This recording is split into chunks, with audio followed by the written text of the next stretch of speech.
Ben ritrovati ad un nuovo appuntamento di Cronache Venete, una goccia nel mare dell'informazione.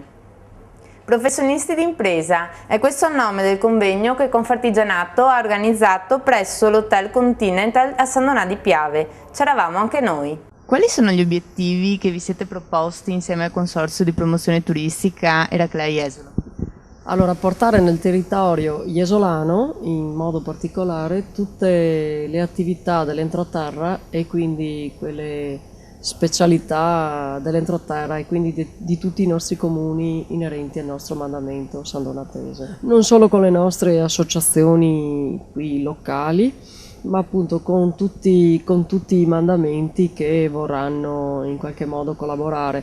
Abbiamo bisogno di nuove idee, abbiamo bisogno di confrontarci e solo confrontandoci abbiamo la possibilità di crescere. A trattare l'argomento relativo alla sicurezza sul lavoro, il dottor Giorgio Cipolla ha esposto i vari fattori che intervengono nel verificarsi di infortuni e patologie relative al lavoro, gli obblighi e le funzioni delle varie figure professionali e soprattutto il problema della formazione dei componenti dell'azienda. La ex 626, cioè la normativa di sicurezza che attualmente sul lavoro, che attualmente è il decreto legislativo 81, ha posto molto l'accento sull'organizzazione, sulla formazione, eccetera.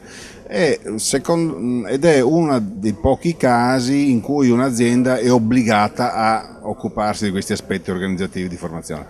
E credo che questo può aiutare, però anche costringendo, diciamo, quelli un pochino meno disposti a seguire questi percorsi, costringendo a fare questi percorsi magari può far rendere conto dei lati positivi della cosa, quindi forse porto l'acqua al mio mulino, eccoci, però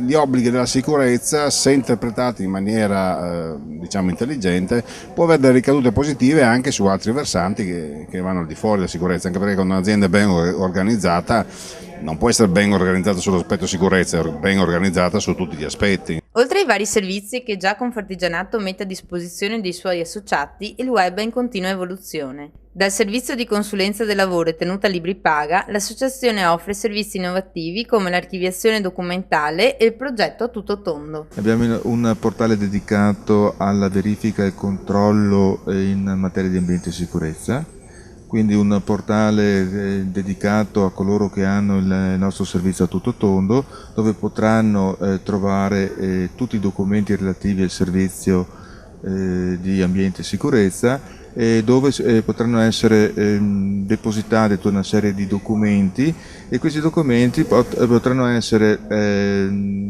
trovati in tempo reale dall'azienda anche in caso di controlli degli organi competenti. Lei è un imprenditore, un associato di Confartigianato. Quali sono i vantaggi che ha scoperto associandosi a Confartigianato, appunto?